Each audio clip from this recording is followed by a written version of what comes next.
Hi, my name's Ekam, and welcome to Access Tune or Humboldt Tunes. My guest today is Art Alexakis, a founding member of the indie band Everclear. Welcome, Art. Hi, how you doing? I'm doing good. How are you? Good. Thanks for having me. I appreciate Of it. course, of course. Now, I wanted to start us off with a basic question. What got you into music? That's a good question. So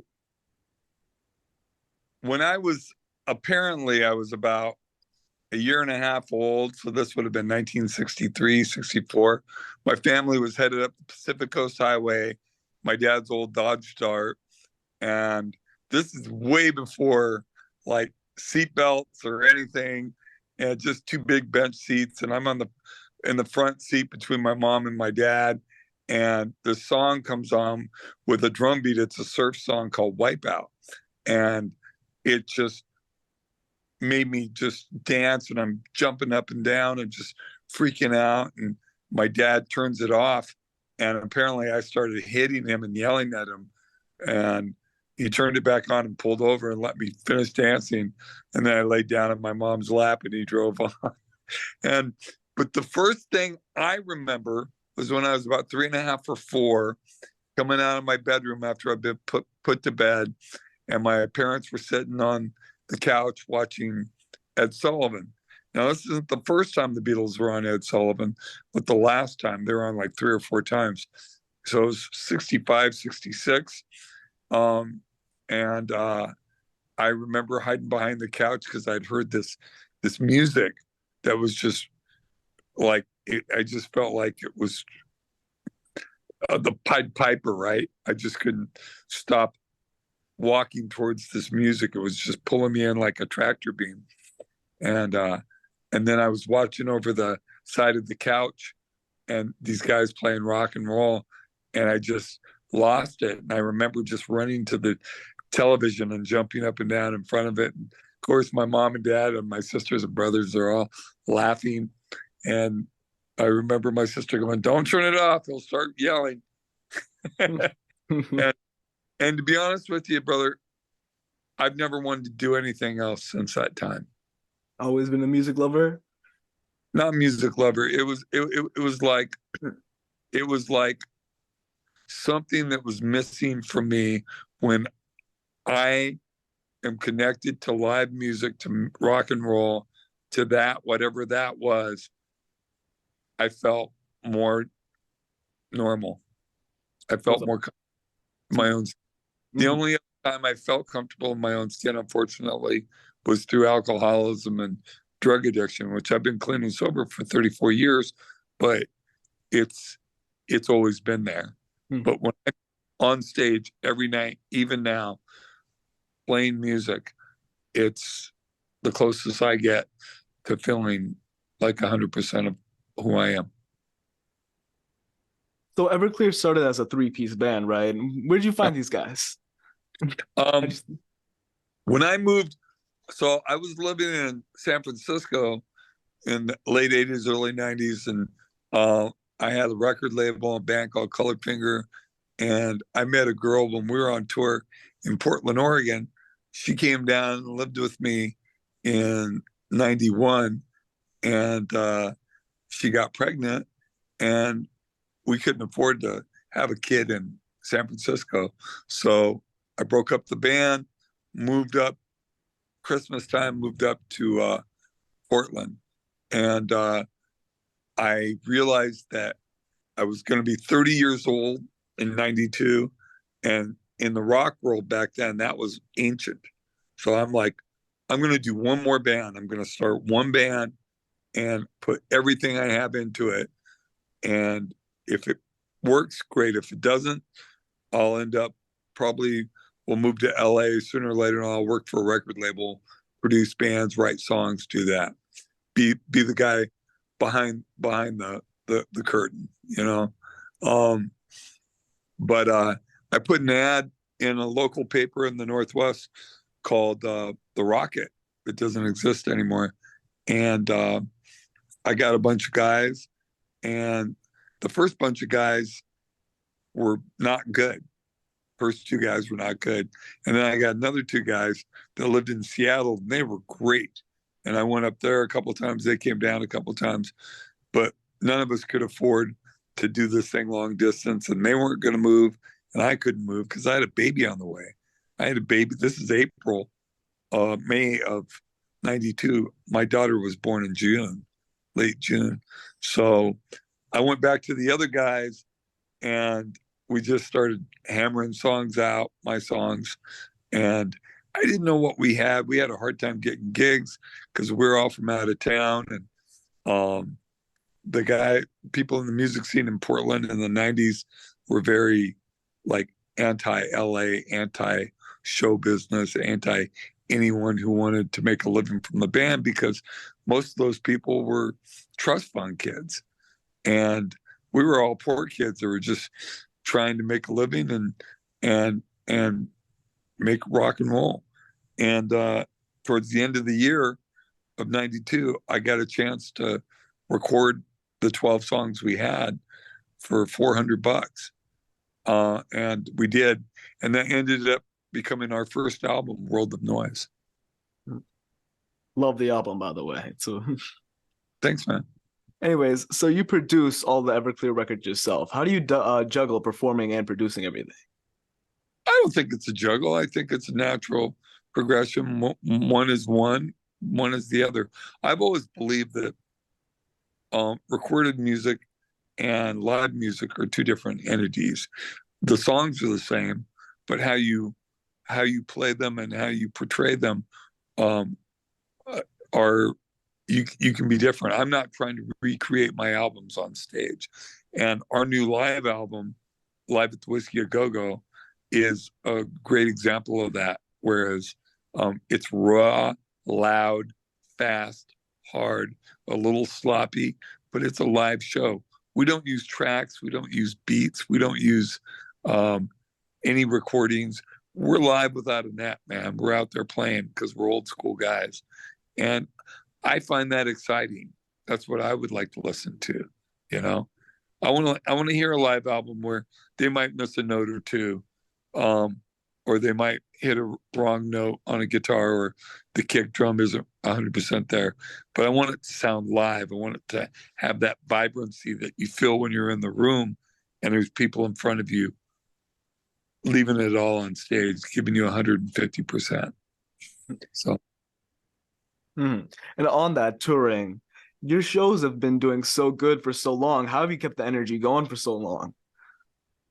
It ain't easy. I'm in my 60s, so energy is something that's, you know, isn't as plentiful as it used to be, especially with health issues that I've had that I'm fighting. But like I said, once I walk out on stage, all that stuff goes away. I mean, the travel is harder than it used to be. I'd rather be at home, and I could wish it was like Star Trek, where I could just beam to a show every night, you know, go to Paris, go to New York, play a show, go home and sleep in my own bed with my family around me, you know, my daughter in her room, my wife with me, my dog's in bed. That's heaven for me. But I still tour. We still do about 100 shows a year. But like I said, that part is harder. But when I walk on stage, I still feel like it's the first time. And speaking of health issues, you have been incredibly open with your diagnosis of multiple sclerosis. So you don't think it's affected your shows at all? As soon as you get up there, just back to old Art? You know, it affects it. I don't, you know, I'm not as, you know, I got balance issues. I've got cognitive issues. I've got it. Yeah, it's not the same as 10 years ago or 5 years ago, but I still go out and I play the songs the best I can. And we have more and more people coming to see us, or young people coming to see us. So obviously I'm doing something right, but I go out and I push myself as hard as I can. I jump around and just try not to forget the words and try not to fall down. So you said in the past, you were talking about your song, I Will Buy You a New Life, in an interview, and you said that's a part of what being an American is about, dreaming about a better life. What does being an American mean to you? Oh, I think, you know, I didn't say that was part of being an American. I said that was the American dream. The American dream. Mm-hmm. Yeah. So I don't define what being an American is. That's what anyone can define. To Mm-hmm. me, being an American is this is a land of opportunity. If you want to come here and be a decent person and work hard and do your thing, I don't care where you come from or what you look like. Welcome. I don't have any problem with that. Um, I, and I'm not a moralist. That song was just basically autobiographical about being poor and seeing these big, beautiful houses and knowing that I didn't have the power to give anything of of that kind of worth to the woman I love, my wife and my family, but that if I had it, I would buy them the life that they wanted, which you can't do. That's the dream. You can't buy a new life. You can buy new houses and things like that, and it can look like a different life, but it's not, because the real life comes from inside, and how we treat each other and how we treat ourselves, and that's where the life is. Mm-hmm. So, you know, that song has evolved for me over the years through different lives that I've lived. From when I wrote that song in 93, 90 or 95, 96, something like that, to now. I've been married 3 times since I wrote that song, and it's it's still apropos, but in a different way for every different life or experience I've had. Mm-hmm. And you've also been very active in politics, Everclear as a whole. Like you've testified in front of Congress. How does that tie into your music? Well, I don't know that it ties into my music, other than um, it's a part of me. I feel like as an American citizen, we have a responsibility to be a part of the solution, and the solution is democracy. And we have a chance to have a seat at the table and to have our voices heard through our votes, where many people all over the world do not have that, even to this day. So that's something that's very precious to me. And I feel like everybody should vote, just like you go out and you have fun, you work, you live life, you have families, you do this stuff, you vote. It should be part of what you do in your life. It's just a natural thing. Mm. And you're also working on a book. Let's talk about that. How's that going? Well, I haven't started it yet. I'm No, I'm not. just doing pre stuff. Mm-hmm. Just notes when I think of something, or a story or experience.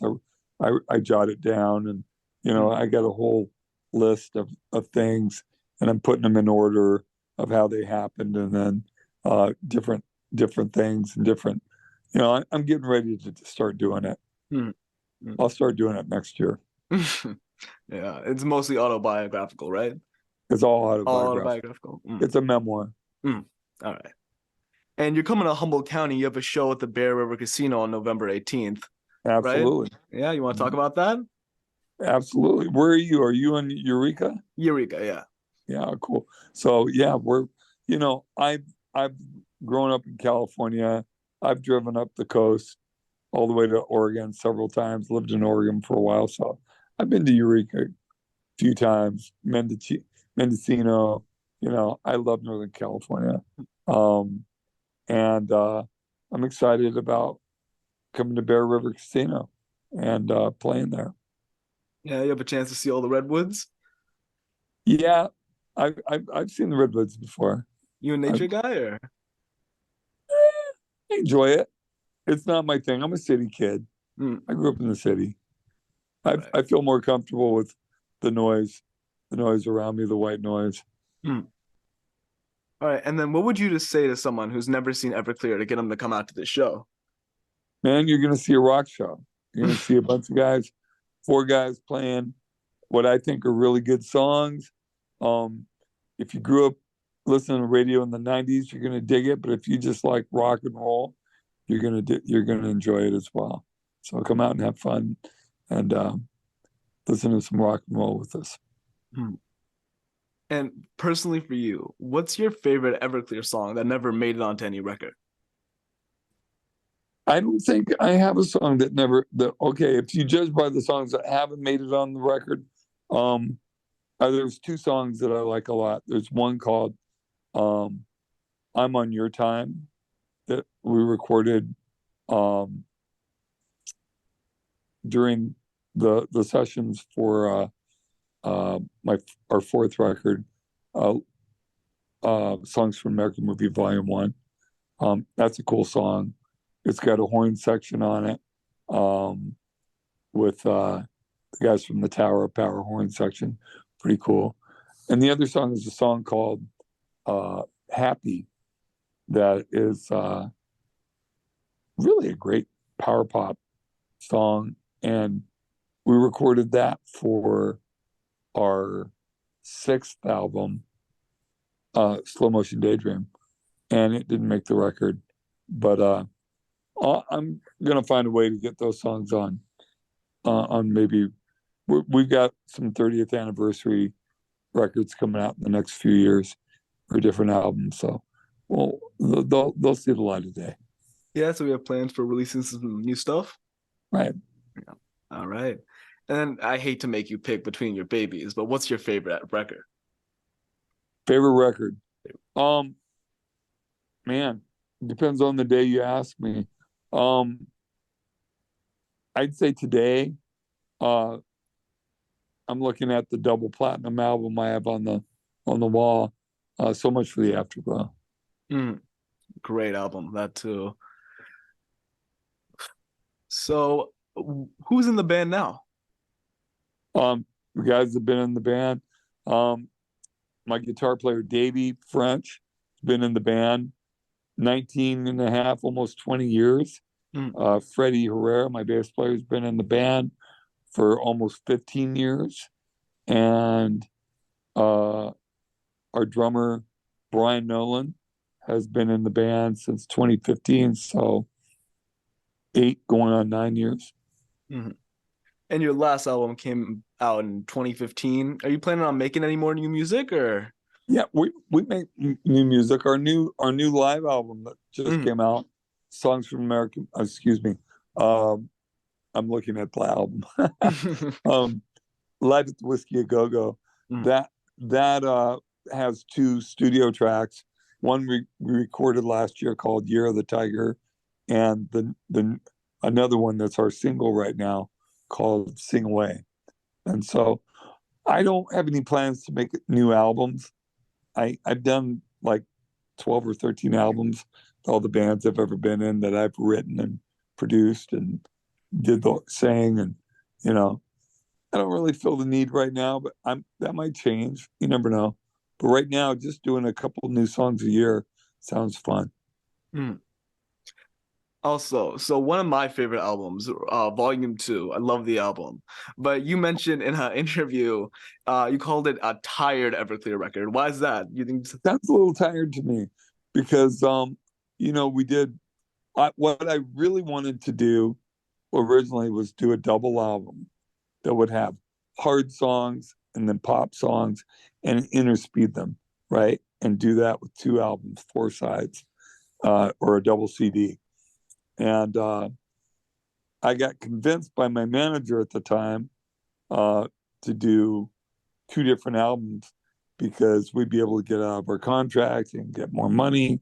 And that's the way managers think. They get paid now. They don't. Good managers think of the future, but most of them don't. Um, and it played into my ego, and I did it. And I wish that three-quarters of those songs and on volume two and three-quarters of the songs on volume one have been put on one record, one double record together. I think it would have been phenomenal. Yeah. So the original plan was a double record with songs from both. Yeah. Okay. And then anything else you want to tell us about the Oh show? man, we Anything? talked about the record. Yep. We're looking forward to coming up there and Mhm. playing Bear River Casino. And yeah, we got big plans for next year. I'm going to Australia to do a solo tour. We toured there as Everclear in February of this year. So I'm going back February of 24, and it's a great market for us. And we'll just, you know, we did 100 shows this last year. We hope to do that many this year. We're already booking shows well into next year, and just excited. And plus, I'll start working on my memoir as well, so that'll be fun. Mm-hmm. And Everclear is really big in Australia. Why is that? What do you think? I don't know, man. They really like American culture, really like American culture, American music. Uh, they're more coffee culture as opposed to tea culture. As New Zealand is more English, they're more tea culture. Um, you know, Australia, they love Americans and love American culture. So I think that has a lot to do with it. And when we came up back in the 90s, their radio just, I mean, we would go there and it'd be like we were the Beatles. There'd be like 500 people at the airport waiting for us, kids with banners and stuff. And, that didn't happen anywhere else but Australia. All right. And one more Okay. time, you have, what was that? I said, okay. All right. And then just one last time, you have a show at Bear River Casino on November 18th, and you can find out more about that on everclearmusic.com, right? Absolutely. All right. All right. Thanks for being here. This has been Humboldt Tunes, and I'd like to thank my guest, Art Alexakis from Everclear. Art, thanks for being here. Thanks for having me, brother. Be well. Of course, you too. Thanks.